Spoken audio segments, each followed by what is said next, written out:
Hello good morning मेरे भाई। स्वागत है आप सभी लोगों का हमारे YouTube channel maths wonder by Naseem classes में। लास्ट वीडियोस में हम लोग chapter 3 pair of linear equations in two variables को सॉल्व किए थे मेरे भाई। अगर आपने नहीं देखा है वो वीडियोस तो आप जाकर के वो वीडियोस को ज़रूर देखिए। उसमें बहुत ही बेहतरीन तरीके से कॉन्सेप्ट सिखाया गया है कि आखिर pair of linear equations in two variables के दो अगर इक्वेशन दे दिए जाएँ तो उसके सॉल्यूशन को हम कैसे फाइंड करेंगे और ग्राफिकली उसको कैसे रिप्रेजेंट करेंगे। आज हम लोग चैप्टर 4 क्वाड्रेटिक इक्वेशन के बारे में पढ़ेंगे मेरे भाई, जो कि आपको स्क्रीन पर देखने को मिल रहा है। सबसे पहले हम लोग ये सीखेंगे कि क्वाड्रेटिक इक्वेशन किसको कहते हैं और ये क्वाड्रेटिक इक्वेशन आखिर आया कहाँ से, और क्वाड्रेटिक इक्वेशन अगर आपको दे दिए जाएँ तो उस इक्वेशन को सॉल्व कैसे करते हैं, यानी उसका सॉल्यूशन कैसे फाइंड करते हैं। ये 3 चीज़ आज हम लोग इस वीडियोज़ में सीखेंगे मेरे भाई। वीडियो को आप लास्ट तक देखें ताकि आप अपने क्लास 10th बोर्ड एग्ज़ाम में अच्छा से अच्छा स्कोर कर सकें मेरे भाई। क्वाड्रेटिक इक्वेशन से रिलेटेड जो भी सवाल आपके एग्ज़ाम में आएगा वो सारे सवाल जो है यहाँ पर डिस्कस किया जाएगा मेरे भाई। आपको वीडियोज़ लास्ट तक देखना है ताकि आपका कॉन्सेप्ट क्लियर हो जाए मेरे भाई, ठीक है। सबसे पहले जानते हैं कि आखिर क्वाड्रेटिक इक्वेशन किसको कहते हैं मेरे भाई। हम जानते हैं कि क्वाड्रेटिक इक्वेशन किसको कहा जाता है। A quadratic equation in the variable x is an equation of the form ax² plus bx plus c is equal to 0। बोला कि देखिए कोई भी क्वाड्रेटिक इक्वेशन जो है हमेशा वेरिएबल x से बनता है और वो हमेशा इस फॉर्म में होना चाहिए, ax² plus bx plus c is equal to 0। इसके फॉर्म में होना चाहिए जहाँ वेयर a b c जो है वो रियल नंबर है और a कभी भी 0 के बराबर नहीं होना चाहिए। जैसे एग्जांपल में 2x² प्लस x माइनस 300 हमने क्या देखा कि ये x² से ये इक्वेशन शुरू हो रहा है, इट मीन्स कि ये क्वाड्रेटिक इक्वेशन है। वैसे ही यहाँ भी देखिए 2x² माइनस 3x प्लस 1 ये भी x² से शुरू हो रहा है इक्वेशन, इसलिए ये भी क्वाड्रेटिक है।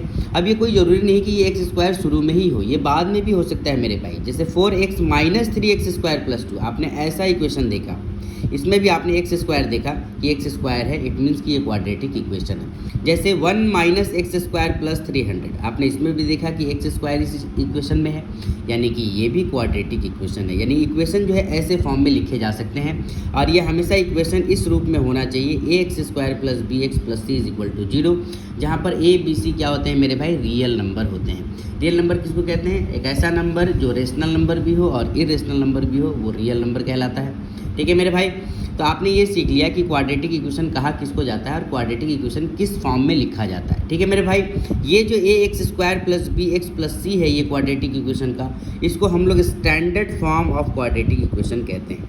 इसको क्या कहते हैं मेरे भाई, इसको हम कहते हैं standard form of quadratic equation. अब हम लोग जानेंगे कि आखिर ये क्वाड्रेटिक इक्वेशन आया कहाँ से। तो आपके बुक में लिखा हुआ है, आपने शायद पढ़ा ही होगा, और अगर आपने नहीं पढ़ा है तो मैं आपको बताता हूँ कि आखिर ये क्वाड्रेटिक इक्वेशन कहाँ से आया। बहुत सारे ऐसे लोगों का मानना है, बेबीलोनियन लोगों को मानना है कि सबसे पहले क्वाड्रेटिक इक्वेशन जो है वो बेबीलोनियन ने जो है दिया था।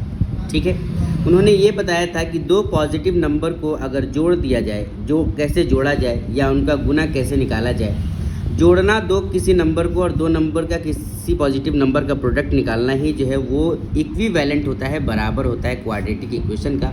ऐसा बेबीलोनियन ने जो है, बेबीलोन के लोगों ने बताया और उन्होंने क्वाड्रेटिक इक्वेशन को इस फॉर्म में लिखा x² minus px plus q is equal to 0। फिर इसके बाद ग्रीक मैथमेटिशियन आए जिनका नाम था यूक्लिड। उन्होंने जो है ज्योमेट्रिकल अप्रोच से ये फाइंड किया कि कैसे हम क्वाड्रेटिक इक्वेशन के लेंथ को फाइंड कर सकते हैं, सॉल्व कर सकते हैं। तो उन्होंने क्वाड्रेटिक इक्वेशन को जनरल फॉर्म में लिखा और वो जनरल फॉर्म क्या था मेरे भाई, वो था जनरल फॉर्म जो अभी हम लोगों ने पढ़ा स्टैंडर्ड फॉर्म, वो जनरल फॉर्म उन्होंने दिया था।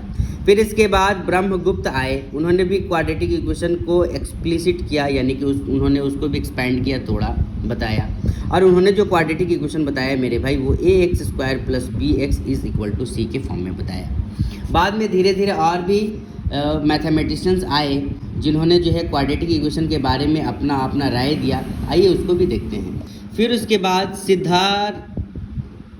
सिद्धराचार्य, उन्होंने 1025 सेंचुरी में उन्होंने डेराइव किया formula now known as quadratic formula, जिसको आज हम लोग क्वाड्रेटिक फार्मूला के नाम से जानते हैं। उन्होंने क्वाड्रेटिक इक्वेशन को सॉल्व करने का मेथड बताया और उन्होंने कहा कि क्वाड्रेटिक इक्वेशन जो है वो कंप्लीटिंग द स्क्वायर मेथड है, यानी कि संख्याओं को स्क्वायर करने से क्वाड्रेटिक इक्वेशन निकलता है। फिर उसके बाद अरब मैथमेटिशियन जो है ख्वारिज़मी जो है वो 800 सेंचुरी में उसने भी जो है क्वाड्रेटिक इक्वेशन को स्टडीड किया डिफरेंट टाइप्स के। फिर उसके बाद अब्राहम बार हिया और हानासी उन्होंने अपनी किताब लाइबर इम्बैडोरम में उन्होंने जो पब्लिश किया वो यूरोप में 1145 में उन्होंने कंप्लीट सॉल्यूशन बताया क्वाड्रेटिक इक्वेशंस का कि क्वाड्रेटिक इक्वेशन को कैसे हम डिफरेंट क्वाड्रेटिक इक्वेशंस को हम सॉल्व कर सकते हैं। तो यहाँ से जो है क्वाड्रेटिक इक्वेशन जो है आया।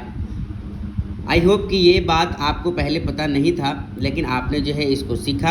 अब हम लोग जो है इस चैप्टर में जितने भी एक्सरसाइज के सवाल हैं वो सारे सवाल को बनाएंगे मेरे भाई। अभी तक हम लोग यही जाने कि क्वाड्रेटिक इक्वेशन किसको कहते हैं और आखिर ये क्वाड्रेटिक इक्वेशन आया कहाँ से। अब हम जो है एक्सरसाइज को सॉल्व करेंगे मेरे भाई। जैसे कि एक्सरसाइज 4.1 एक्सरसाइज 4.1 आपको देखने को मिल रहा है मेरे भाई। इसमें क्या कहा गया कि check whether the following are quadratic equations और नॉट, यानी आपको जो है ये एक्सप्रेशन दिए गए हैं और आपको बताने हैं कि ये क्वाड्रेटिक इक्वेशन है या नहीं है। ये इक्वेशंस आपको सॉल्व करके बताना है। अब बारी बारी से सारे जो है इक्वेशंस को सॉल्व करते हैं और पता करते हैं कि ये क्वाड्रेटिक इक्वेशन है या नहीं है। ठीक है मेरे भाई, आइए देखते हैं कि आखिर ऐसे सवालों को कैसे पहचानेंगे, कैसे चेक करेंगे कि ये क्वाड्रेटिक इक्वेशन है या नहीं। ठीक है, जैसे कि सवाल नंबर पहला, जैसा कि ये सवाल आपको देखने को मिल रहा है भाई। एक्सरसाइज 4.1 का पहला सवाल है x + 1 का whole square is equal to 2 into x - 3, और ये इक्वेशन को आपको सॉल्व करके बताना है कि ये क्वाड्रेटिक इक्वेशन है या नहीं है। उसके लिए आप क्या लिखोगे, आपने क्या देखा कि ये a + b के होल स्क्वायर के फॉर्म में है, तो आपको यहाँ लिखना पड़ेगा कि by using the formula for a + b का होल स्क्वायर। क्या होता है ये मेरे भाई, ये होता है a² + 2ab + b²। यानी आपने क्या देखा कि ये a + b के होल स्क्वायर के फॉर्म में है। उस फॉर्म में आपको ऐसे इसको तोड़ना होगा। कैसे तोड़ेंगे मेरे भाई, यानी a का स्क्वायर जो ये मेरा टर्म a कहलाता है और ये वाला टर्म मेरा b होता है। a की जगह x होगा तो x का स्क्वायर होगा मेरे भाई, plus twice of a into b। a आपके पास x है, b आपके पास 1 है, x को 1 से मल्टीप्लाई कीजिएगा x ही आएगा मेरे भाई, और इसको 2 से मल्टीप्लाई कीजिएगा तो ये 2x आएगा, प्लस b² b यानी कि 1 का स्क्वायर क्या होगा मेरे भाई, 1 ही होगा। बाकी इक्वल जो था ये इक्वल इधर वाला ये वैसे ही रहेगा। बाकी इसको मल्टीप्लाई करेंगे मेरे भाई तो ये हो जाएगा 2x - 3। लिख लिए। अब उसके बाद हम क्या देखें कि अगर इन सारे टर्म को हम इधर ले आए मेरे भाई तो ये x² + 2x + 1 माइनस का 2x प्लस का 3 इज इक्वल टू 0 होगा। अगर आप इसको सॉल्व करोगे मेरे भाई तो ये x² + 2x और माइनस का 2x ये दोनों कैंसिल आउट हो जाएगा। 1 और +3 क्या होगा, ये 4 होगा, इज इक्वल टू 0।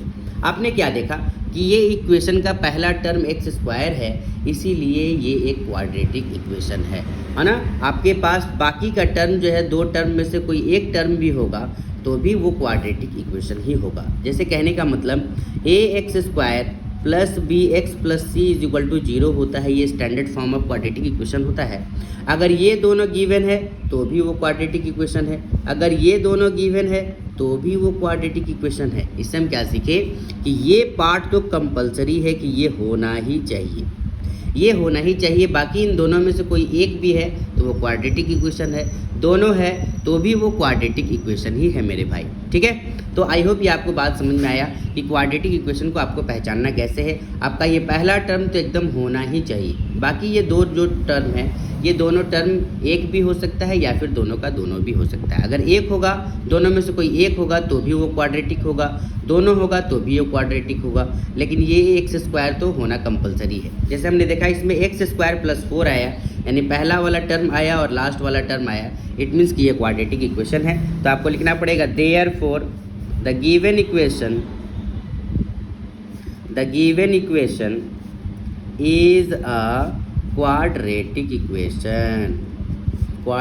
इक्वेशन। ऐसे आपको लिखना पड़ेगा, ऐसे आपको पता करना पड़ेगा और चेक करना पड़ेगा मेरे भाई। ठीक है, अब आते हैं सवाल नंबर नेक्स्ट की ओर। ये तो इजी था, अभी तक तो हम लोग ऐसे ही सीखे कि अगर कोई भी इक्वेशन दे दिया जाए तो कैसे हम पहचानेंगे कि वो क्वाड्रेटिक है या नहीं है। आइए इस पर और भी बहुत सारे सवाल हैं, उन सारे सवालों को बनाते हैं मेरे भाई। जैसे कि सवाल नंबर इसी का नेक्स्ट सेकेंड नंबर सवाल क्या है वो देखते हैं। सेकेंड नंबर सवाल है मेरे भाई, x square minus 2x is equal to -2 into में 3 माइनस एक्स। अब ये इक्वेशन को आपको बताना है कि ये क्वाड्रेटिक है या नहीं। पहले आप क्या देखें मेरे भाई कि ये एक्स स्क्वायर, तो x square as it is रह गया, माइनस का 2x एज इट इज़ रह गया, -2 से 3 को मल्टीप्लाई किए तो ये माइनस का 6 आया मेरे भाई, -2 से माइनस एक्स को मल्टीप्लाई किए तो प्लस का 2x आया मेरे भाई। ठीक है, अब इन सारे टर्म को हम इधर ले आए तो ये एक्स स्क्वायर रहा, ये माइनस का 2x रहा, ये प्लस का 6 हो गया और ये माइनस का 2x हो गया और इधर कुछ नहीं बचा तो लड्डू बचा मेरे भाई। यहाँ से हम क्या देखें कि ये एक्स स्क्वायर का एक्स स्क्वायर ही रहा, ये -2x जो है ये माइनस का 4x बन गया और ये प्लस का 6 एज इट इज़ रह गया इज इक्वल टू 0। हमने क्या देखा कि ये क्वाड्रेटिक इक्वेशन के स्टैंडर्ड फॉर्म में है, इसीलिए therefore the given equation is a quadratic equation आपको लिखना पड़ेगा। इसीलिए the given equation is a quadratic equation. ऐसे आपको बारी बारी से सारे के सारे सवालों में आपको लिखना होगा मेरे भाई। आई होप ये बात आपको समझ में आ रहा है कि अगर आपसे कोई भी इक्वेशन दे दिया जाए और आपसे पूछ लिया जाए कि बताइए वो क्वाड्रेटिक है या नहीं है, तो आई होप ये आपको पता लग गया है कि आपको कैसे फाइंड करना है। ठीक है मेरे भाई, अब आते हैं नेक्स्ट सवाल नंबर तीसरा है। सवाल नंबर तीसरा मेरे भाई, अब आपने क्या देखा कि ये दो टर्म, ये ब्रैकेट वाला एक टर्म और ये ब्रैकेट वाला एक टर्म, दोनों मल्टीप्लाई में है क्योंकि इसके बीच में कोई भी साइन नहीं है। इट मीन्स कि ये मल्टीपल में है, यानी आपको इसको मल्टीप्लाई करना पड़ेगा, इधर भी आपको मल्टीप्लाई करना पड़ेगा, सारे टर्म को इधर ले आना होगा और इधर 0 बनाना होगा। ठीक है मेरे भाई, जैसे इसमें क्या लिखेंगे तो बाई मल्टीप्लीकेशन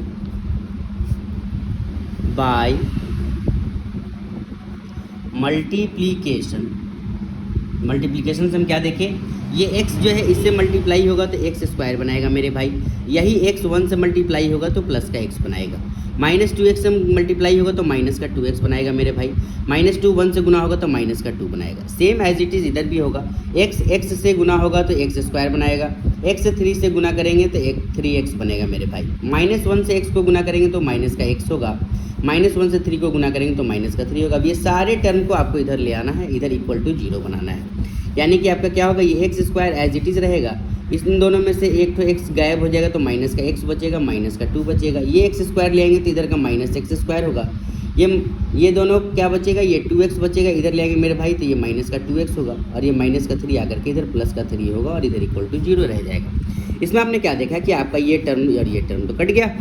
अब आपके पास क्या बचा, माइनस का 3x बचा, -x और -2x -3x, -2 और +3 का मतलब होता है +1, दोनों को ऐड करेंगे बराबर का 0 आया। इसमें आपने क्या देखा कि इसका पहला टर्म एक्स स्क्वायर के फॉर्म में नहीं आया। अगर ये एक्स स्क्वायर के फॉर्म में नहीं आया मेरे भाई तो आपको लिखना होगा कि लिखना पड़ेगा कि द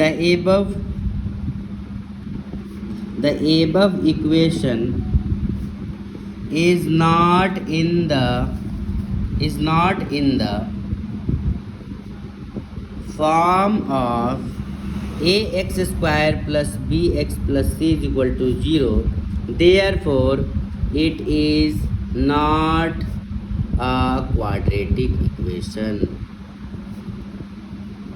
ऐसे आपको बारी बारी से सबके बारे में लिखना होगा मेरे भाई। आई होप ये बात आपको समझ में आ रहा है कि ऐसे सवालों को कैसे सॉल्व करेंगे। ठीक है मेरे भाई, ये सवाल नंबर तीसरा था। अब नेक्स्ट सवाल नंबर चौथे की ओर बढ़ते हैं। चौथा नंबर सवाल क्या है मेरे भाई, तो चौथा नंबर जो सवाल है वो है x - 3 2x + 1 is equal to x × x + 5। Same आपको वही काम यहाँ भी करना है मेरे भाई, x से इन दोनों को मल्टीप्लाई करना है, -3 से दोनों को मल्टीप्लाई करना है, यहाँ x से दोनों को मल्टीप्लाई करना है। x से 2x को करेंगे तो 2x स्क्वायर होगा मेरे भाई, x से 1 को करेंगे तो प्लस का x होगा, -3 से इसको गुना करेंगे तो माइनस का 6x होगा, -3 से 1 को गुना करेंगे माइनस का 3 होगा, x को x से गुना करेंगे x स्क्वायर होगा मेरे भाई, x को 5 से गुना करेंगे 5x होगा। हमेशा इधर वाले टर्म को आपको इधर उठा करके ले आना है। ये 2x square as it is रहेगा, x प्लस में है और 6x माइनस में है तो माइनस का 5x बचेगा मेरे भाई, और ये माइनस का 3 एज इट इज़ रहेगा। इस x स्क्वायर को इधर ले आएंगे तो माइनस का x स्क्वायर बनेगा, और 5x को ले आएंगे तो इधर माइनस का 5x बनेगा और इधर 0 बचेगा मेरे भाई। यहाँ हम क्या देखेंगे, दो x स्क्वायर में से एक x स्क्वायर घट गया तो मेरे पास केवल एक एक्स स्क्वायर बचा। -5x जो है वो माइनस का 10x बन गया और -3 एज इट इज़ जो है उतर गया इज इक्वल टू 0। हमने क्या देखा कि पहला टर्म जो है वो एक्स स्क्वायर के फॉर्म में है, इसलिए हम लिखेंगे कि the above equation is in the form of ax square plus bx plus c बराबर 0, therefore it is a quadratic equation. It is a quadratic equation. ठीक है मेरे भाई, आई होप ये बात आपको समझ में आ रहा है कि कैसे आप कोई भी इक्वेशन को देख करके पता करोगे कि वो क्वाड्रेटिक है या नहीं है। ठीक है मेरे भाई, आई होप ये सारा बात आपको समझ में आ रहा है। बाकी इसमें जो सवाल बच रहा है मेरे भाई 5, 6, 7 और 8 4 सवाल बच रहा है। इसमें से 2 सवाल अभी हम लोग जो है सॉल्व करेंगे, बाकी का 2 सवाल जो है वो आपको जो है बनाना है और बनाने के बाद उसका आंसर आपको आंसर कमेंट बॉक्स में कमेंट करना है मेरे भाई। ठीक है, जैसे कि सवाल नंबर नेक्स्ट, यह है सवाल नंबर 6 मेरे भाई, x square plus 3x plus 1 is equal to x minus 2 का होल स्क्वायर। और इस इक्वेशन को देख करके आपको बताना है कि ये क्वाड्रेटिक है या नहीं है। तो ये तो एज इट इज़ मेरा भाई ये रह जाएगा, ये तो एज इट इज़ रह जाएगा, लेकिन इसके लिए आपको जो है एक आइडेंटिटी का इस्तेमाल करना पड़ेगा और वो आइडेंटिटी है a माइनस बी का होल स्क्वायर। उसके लिए आपको लिखना पड़ेगा कि बाय यूजिंग द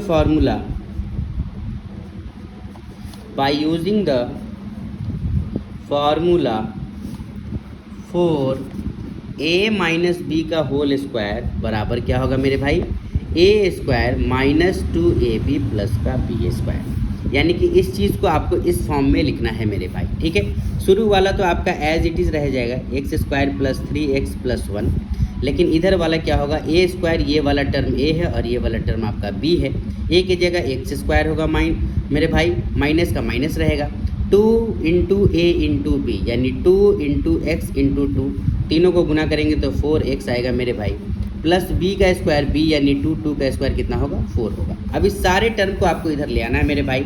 ये x square plus 3x plus 1 as it is होगा, इसको ले आएंगे तो माइनस का एक्स स्क्वायर बनेगा, इसको इधर ले आएंगे तो प्लस का 4x होगा मेरे भाई, और इसको इधर ले आएंगे तो माइनस का 4 होगा इज इक्वल टू 0। आपने क्या देखा कि ये एक्स स्क्वायर तो कैंसिल आउट हो गया, आपके पास 4x प्लस 3x 7x बचा और माइनस 4 और प्लस 1 क्या होगा मेरे भाई, माइनस का 3 इज इक्वल टू 0। आपने क्या देखा कि ये स्टैंडर्ड फॉर्म में नहीं आया, तो आपको लिखना पड़ेगा कि the above equation is not in the form of ax square plus bx plus c is equal to 0, therefore it is not a quadratic equation. It is not a quadratic equation. ऐसे आपको बारी बारी से सारे सवालों में लिखना होगा। आई होप ये बात आपको समझ में आ रहा है मेरे भाई कि कैसे आपको पता करना है, चेक करना है कि कोई भी इक्वेशन क्वाड्रेटिक है या नहीं है। ठीक है मेरे भाई, इसी सवाल में सवाल नंबर पहला में एक 8वां नंबर का जो सवाल है वो सबसे इम्पॉर्टेंट है और वो हर साल एग्ज़ाम में आता ही है मेरे भाई। आइए 8वां नंबर सवाल देखते हैं कि वो क्या है। वो लिखा गया x cube minus 4x square minus x plus 1 is equal to x minus 2 का होल क्यूब। अब आपको इसको सॉल्व करना है और सॉल्व करके बताना है कि ये क्वाड्रेटिक इक्वेशन है या नहीं है मेरे भाई। आइए इसको भी सॉल्व करते हैं। इसके लिए हम एक आइडेंटिटी का इस्तेमाल करेंगे, a माइनस बी का होल क्यूब। ठीक है मेरे भाई, आई होप कि ये फार्मूला आपको याद होगा कि a माइनस बी का होल क्यूब का फार्मूला क्या होता है। क्या होता है मेरे भाई, वो होता है a cube minus b cube minus 3a square b plus 3ab square, ये फार्मूला होता है। लेकिन उसके लिए आपको लिखना पड़ेगा कि by using the formula for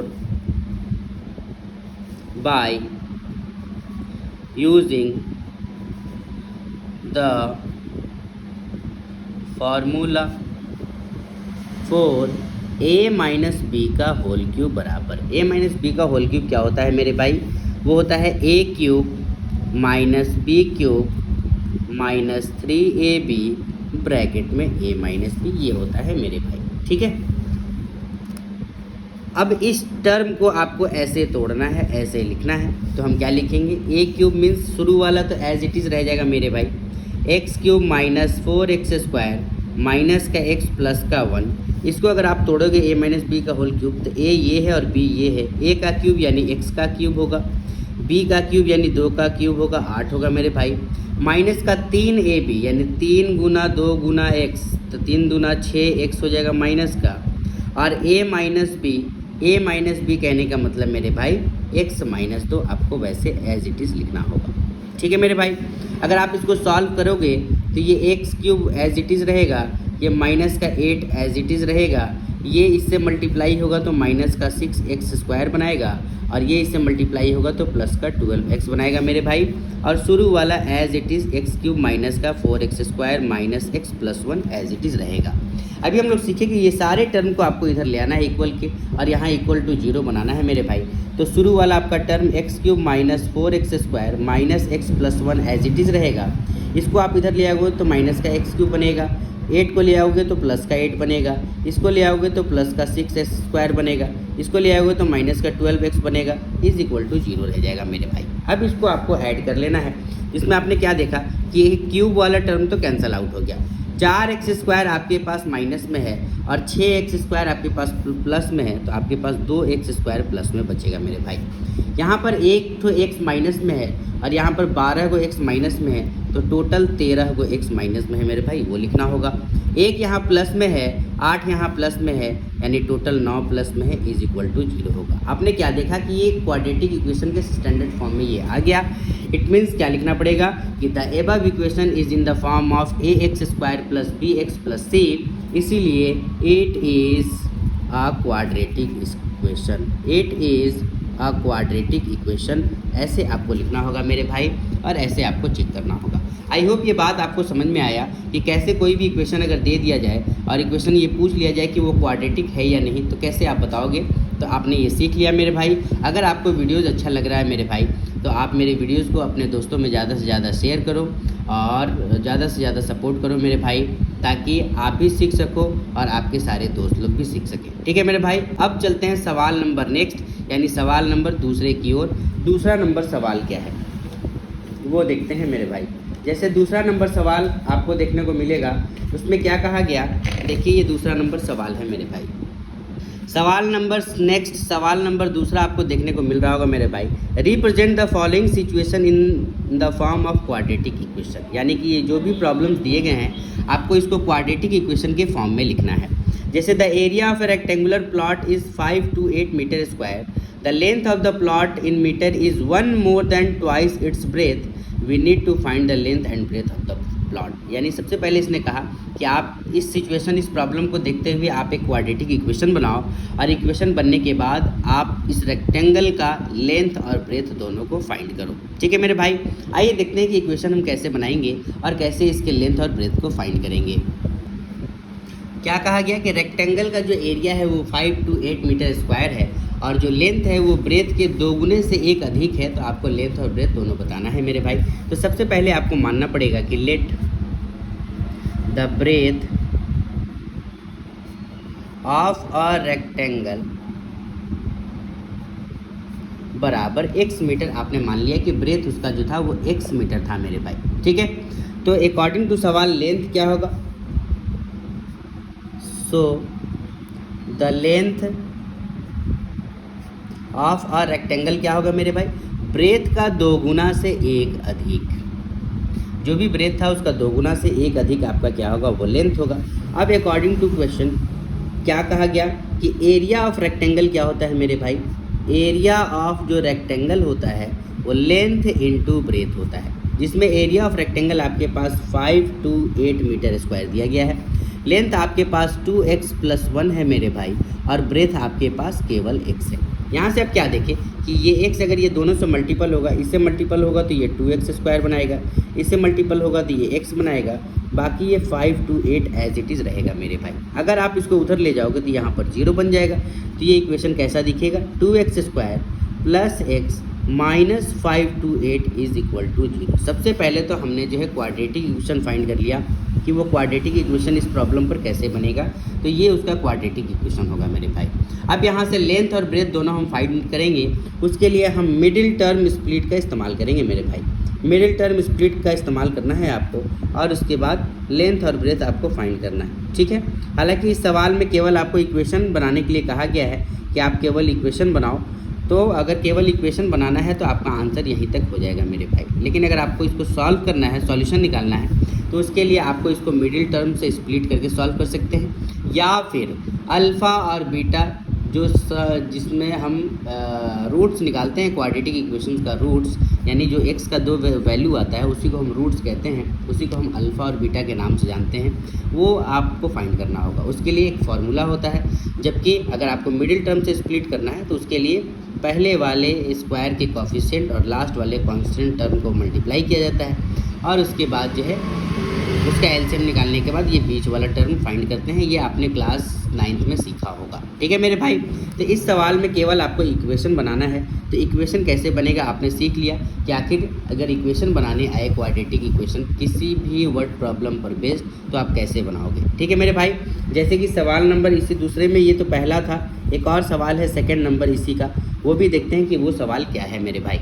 जैसे वो सवाल आपसे पूछा गया है, आपको मैं पहले सवाल दिखाता हूँ, उसके बाद ज़्यादा क्लियर आपको होगा कॉन्सेप्ट और आप आसानी से कर भी पाओगे, बना भी पाओगे। जैसे कि सवाल नंबर नेक्स्ट आप देखो, नेक्स्ट सवाल क्या है आपके पास कि the product of two consecutive positive integers is 306, we need to find the integer. कहा कि दो लगातार नंबर का गुना जो है 306 आता है, तो आपको बताना है कि वो दोनों नंबर क्या है। अगला सवाल तीसरा नंबर है कि रोहन की माँ जो है 26 साल रोहन से बड़ी है, और उन दोनों के उम्र का गुना जो है 3 साल के बाद वो 360 बन जाता है, तो आपको बताना है कि रोहन का अभी एज कितना है। और लास्ट जो सवाल है, एक ट्रेन है जो 480 किलोमीटर एक यूनिफॉर्म स्पीड से ट्रैवल करती है, अगर उसका स्पीड 8 किलोमीटर पर आवर कम कर दिया जाए तो वो 3 घंटा अधिक लेती है सेम डिस्टेंस को कवर करने में, तो आपको बताना है कि ट्रेन का स्पीड क्या है। इन तीनों सवाल पर बेस्ड कैसे हम इक्वेशन को बनाएंगे, आइए बारी बारी से देखते हैं मेरे भाई। जैसे कि सवाल नंबर नेक्स्ट नंबर सवाल यही था कि किसी दो लगातार संख्या को गुना करने पर 306 अगर आता है, तो आपको बताना है कि वो दोनों लगातार संख्या क्या है। सबसे पहले हम क्वाड्रेटिक इक्वेशन कैसे बनाएंगे, उसके लिए लिखेंगे कि लेट द फर्स्ट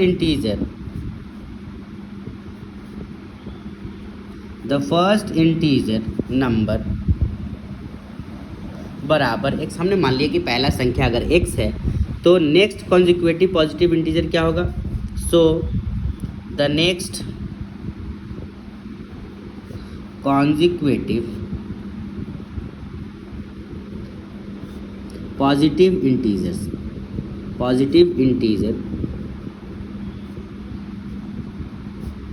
क्या होगा मेरे भाई, तो वो होगा x+1, क्योंकि कोई भी संख्या हम लिखते हैं, कोई भी नंबर लिखते हैं, अगर पहला संख्या x है तो दूसरा लगातार संख्या क्या होगा, उसमें एक जोड़ते जाएंगे। गिनती क्या होता है, अगर कोई भी गिनती है उसमें अगला संख्या हमको अगर फाइंड करना है तो हम एक ऐड कर देते हैं। कॉन्जिक्यूटिव का मतलब होता है मेरे भाई लगातार, तो दो लगातार संख्या हमको पता चल गया।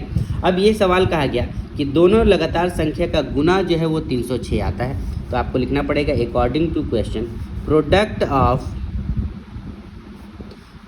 ऑफ टू कॉन्जिक्यूटिव इंटीजर्स बराबर क्या होगा, यानी पहला संख्या आपका x था, दूसरा संख्या आपका x+1 था, ये दोनों को मल्टीप्लाई करते हैं तो ये कितना आता है मेरे भाई, ये आता है आपके पास 306।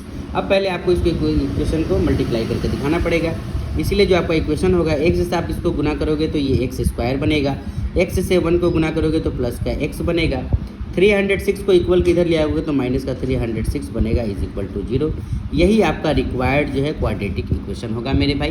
बस केवल आपको इसको सॉल्व करना है और यहाँ से दो रूट्स आपको निकाल लेने, यानी x के दो वैल्यू निकालने। आई होप ये बात आपको समझ में आ रहा है कि आप कैसे क्वाड्रेटिक इक्वेशंस को बनाओगे अगर आपको वर्ड प्रॉब्लम दे दिया जाए। जैसे इसी में नेक्स्ट सवाल है तीसरा नंबर, आइए उसको भी देखते हैं। सवाल नंबर जो तीसरा है मेरे भाई, उसमें ये कहा गया कि रोहन की माँ जो है रोहन से 26 साल उम्र में वो ज़्यादा है, लेकिन 3 साल के बाद अगर उन दोनों के उम्र को गुना कर दिया जाए तो वो 360 बन जाता है। तो आपको बताना है कि रोहन का एज क्या है। कैसे इसको क्वाड्रेटिक के फॉर्म में लिखेंगे मेरे भाई, वो देखते हैं। सबसे पहले आपको रोहन का एज को x मानना पड़ेगा कि let the age of Rohan हमने मान लिया कि वो x ईयर का था, x ईयर्स का था, हमने उसको लिख लिया। Therefore the age of his mother, Rohan's mother as,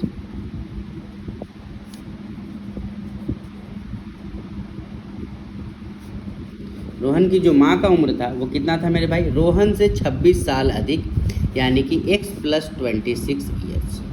अब अकॉर्डिंग टू सवाल आते हैं आफ्टर 3 ईयर्स। आफ्टर 3 ईयर्स, 3 साल के बाद क्या हुआ, रोहन का उम्र में भी 3 साल बढ़ गया और उसकी माँ का उम्र जो था x + 26 उसमें भी 3 साल बढ़ गया, और यही दोनों का प्रोडक्ट जो है यानी कि गुना, वो कितने के बराबर है मेरे भाई, वो 360 के बराबर है। अगर यहाँ से इस इक्वेशन को आप सॉल्व करोगे तो x जो है वो x से गुना होगा तो x² बनाएगा मेरे भाई, x जो है वो 29 से गुना होगा तो वो प्लस का 29x बनाएगा, 3x से गुना होगा तो 3x बनाएगा मेरे भाई, और 29 से अगर हम 3 को मल्टीप्लाई करेंगे तो वो 87 बनाएगा मेरे भाई। बाकी ये 360 एज इट इज़ रहेगा। अगर आप इसको सॉल्व करोगे तो ये x² का x² होगा मेरे भाई, इन दोनों को ऐड करोगे तो ये 32x बनेगा, और 87 को उधर ले जा करके सब्ट्रैक्ट कर दोगे 360 में तो कितना बचेगा मेरे भाई, तो वो बचेगा आपके पास x² + 32x, और इसको इसमें से घटाओगे तो ये आएगा 273 मेरे भाई। इसको आप इधर ले आओगे तो x² प्लस का 32x माइनस का 273 = 0 होगा, और यही आपका रिक्वायर्ड क्वाड्रेटिक इक्वेशन होगा मेरे भाई। ठीक है, आई होप ये बात आपको समझ में आ रहा है कि कैसे अगर आपको वर्ड प्रॉब्लम दे दिया जाए तो उस पर आप कैसे क्वाड्रेटिक इक्वेशन को फाइंड करोगे। आई होप ये बात आपको समझ में आ रहा है मेरे भाई। अगर आपको वीडियोस वाकई अच्छा लग रहा है मेरे भाई, अगर मेरा मेहनत आपको पसंद आ रहा है तो प्लीज़ मेरे वीडियो को ज़्यादा से ज़्यादा शेयर करो, ज़्यादा से ज़्यादा दोस्तों में जो है आप इसको शेयर करो ताकि आप भी सीख पाओ और आपके दोस्त भी सीख पाएँ मेरे भाई। ठीक है, अब चलते हैं सवाल नंबर नेक्स्ट, यानी सवाल नंबर चौथा की ओर। चौथा नंबर सवाल क्या था, उसमें ये कहा गया कि एक ट्रेन है जो 480 किलोमीटर की दूरी को तय करती है एक यूनिफॉर्म स्पीड में, यानी कांस्टेंट स्पीड में। अगर उसका स्पीड 8 किलोमीटर/आवर घटा दिया जाए तो उसी दूरी को तय करने में वो 3 घंटा अधिक समय लेती है। तो आपको बताना है कि ट्रेन का स्पीड क्या है। कैसे इस इक्वेशन को बनाएंगे मेरे भाई, तो उसके लिए आपको लिखना पड़ेगा कि let the speed of train, आपने जो है ट्रेन का स्पीड जो है वो x किलोमीटर/आवर, ऐसा आपने मान लिया कि वो x किलोमीटर/आवर था, क्योंकि ये आपको फाइंड करना है। अब उसके बाद टाइम कितना लिया गया मेरे भाई, अगर हम यहाँ से टाइम निकालें कि time taken to travel 480 kilometre. हम जानते हैं कि टाइम निकालने का फॉर्मूला क्या होता है, वो होता है डिस्टेंस अपॉन स्पीड। डिस्टेंस आपके पास 480 किलोमीटर था, स्पीड आपके पास x था, इससे भागा दे दिए तो आपने टाइम निकाल लिया। ठीक है मेरे भाई। अब उसके बाद एज पर सेकेंड कंडीशन, अब सेकेंड कंडीशन क्या दिया गया था मेरे भाई कि उस ट्रेन का स्पीड जो है, द स्पीड ऑफ ट्रेन, उस ट्रेन का स्पीड जो है वो अब क्या होता है 8 किलोमीटर/आवर घट जाता है। पहले x था उसमें से 8 और घट गया, अब ये x - 8 किलोमीटर/आवर हो गया। तो यहाँ से अगर हम टाइम, तो क्या करता है ये, जैसे ही ये स्पीड 8 किलोमीटर/आवर कम होता है तो यही ट्रेन जो है 3 घंटा ज़्यादा अधिक समय लेने लगता है सेम डिस्टेंस को कवर करने में। आपको वो लिखना पड़ेगा कि the train will take, the train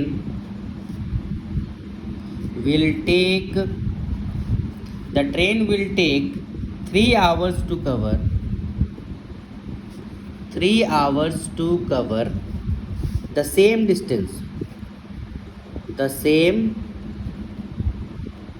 distance, यानी ट्रेन क्या करती है, सेम डिस्टेंस को तय करने में 3 घंटा का अधिक समय लेती है। तो अगर वो 3 घंटे का अधिक समय लेती है मेरे भाई, तो यहाँ से अगर हम टाइम टेकन निकालना चाहें, टाइम आखिर वो कितना समय लेगी, अगर उसका स्पीड 8 किलोमीटर/आवर घट जाए तो क्या टाइम वो लेगी मेरे भाई, तो वो जो भी डिस्टेंस चलती है 480 किलोमीटर उसको स्पीड से हम डिवाइड कर देंगे। जो कि मेरा स्पीड क्या था मेरे भाई, तो वो जो मेरा स्पीड था वो x था, इससे डिवाइड करेंगे, ये जो टाइम वो लेती थी अब उसमें 3 घंटा और अधिक लगता है। ठीक है, पहले जो वो समय लेती थी मेरे भाई उसमें अब वो 3 घंटा अधिक समय लेती है। कब? जब उसका स्पीड 8 किलोमीटर पर आवर घट जाता है तब। पहले वो टाइम इतना लेती थी, अब वो टाइम उसमें 3 घंटा अधिक लेती है। तो आपको जो है यहाँ से क्वाड्रेटिक इक्वेशन बनाना है। क्वाड्रेटिक इक्वेशन कैसे बनाओगे मेरे भाई?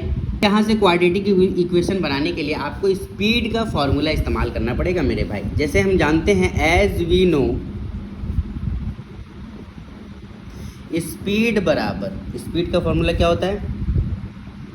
स्पीड बराबर क्या होता है मेरे भाई? डिस्टेंस अपॉन टाइम, ये फॉर्मूला होता है। यहाँ से अगर हम डिस्टेंस का फॉर्मूला निकालना चाहें मेरे भाई, डिस्टेंस का, तो वो क्या होगा? स्पीड इनटू टाइम होगा मेरे भाई। ठीक है, इसीलिए आपका जो डिस्टेंस था वो कितना था? 480, तो 480 रहेगा। आपका स्पीड कितना था मेरे भाई? तो स्पीड था आपका x - 8, और आपने टाइम कितना लिया था? तो टाइम आप लिए थे 480 अपॉन x + 3, ये आपने टाइम लिया था मेरे भाई। ठीक है, अब इसको आपको सॉल्व करना है। कैसे सॉल्व करोगे? x से इसको मल्टीप्लाई करोगे मेरे भाई, x से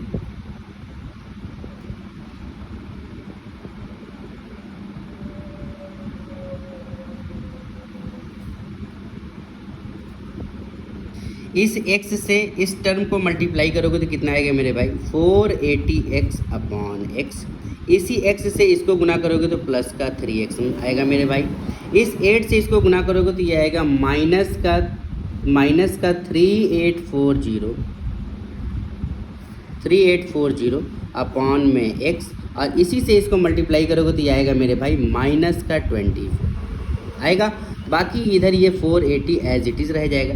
इसमें आपने क्या देखा कि ये और ये टर्म कैंसिल आउट हो गया। जब आप इसको इधर ले आओगे तो ये टर्म और ये टर्म भी कैंसिल आउट हो जाएगा, लड्डू बचेगा मेरे भाई। अब आपके पास क्या बचा? आपके पास बचा 3x - 3840 अपॉन x माइनस का 24। ठीक है मेरे भाई, और इधर आपके पास क्या बचा? तो इधर आपके पास लड्डू बचा। अब ये सब फ्रैक्शन में इसके नीचे 1 है, इसके नीचे 1 है, यानी आप क्या करोगे? इन सारे फ्रैक्शंस को आप सॉल्व करोगे। सॉल्व करने के बाद आसानी से आप क्वाड्रेटिक इक्वेशन फाइंड कर सकते हो। इन तीनों का एलसीएम अगर आप लोगे मेरे भाई तो तीनों का एलसीएम आपके पास क्या आएगा? ये आएगा आपके पास x। इसके टेबल में x टाइम्स में आएगा तो ये बन जाएगा 3x²। ये 3840 एज इट इज़ रहेगा मेरे भाई, और ये आपके पास बच जाएगा माइनस का 24x, और इधर इक्वल टू 0 का 0 होगा। अब आप क्या देखें कि ये डिवाइड में है, डिवाइड का चीज़ अगर इसके पास ले जाओगे तो ये मल्टीप्लाई में बन जाएगा मेरे भाई, यानी ये इससे मल्टीप्लाई होगा तो 0 हो जाएगा। तो आपके पास केवल यही इक्वेशन बचेगा। वो क्या होगा? 3x² माइनस का 24x माइनस का 3840 इज़ इक्वल टू 0, और यही आपका रिक्वायर्ड क्वाड्रेटिक इक्वेशन होगा मेरे भाई, और यही इस सवाल का आंसर होगा। यहाँ तक अभी तक जो है हम लोग एक्सरसाइज 4.1 के सारे सवालों को बना लिए मेरे भाई। आज के वीडियोज़ में इतना ही। अब हम लोग नेक्स्ट वीडियोज़ में मिलेंगे जिसमें हम एक्सरसाइज 4.2 के सारे सवालों को सॉल्व करेंगे मेरे भाई। आज के वीडियो में बस इतना ही। मिलते हैं नेक्स्ट वीडियो में, तब तक के लिए आप अपना ख्याल रखें, आप अच्छे से पढ़ाई करें, मेहनत करें, आप अपने माँ बाप के सपनों को पूरा करें, और हाँ, मेरे चैनल को सब्सक्राइब करना एकदम नहीं भूलें, सपोर्ट करना एकदम नहीं भूलें, और जो सवाल छूट गया है या जो सवाल में आपको दिक्कत है आप कमेंट बॉक्स में उस सारे सवालों को कमेंट करके पूछ सकते हैं। ठीक है मेरे भाई, ठीक है, मिलते हैं फिर नेक्स्ट वीडियो में, तब तक के लिए गुड बाय।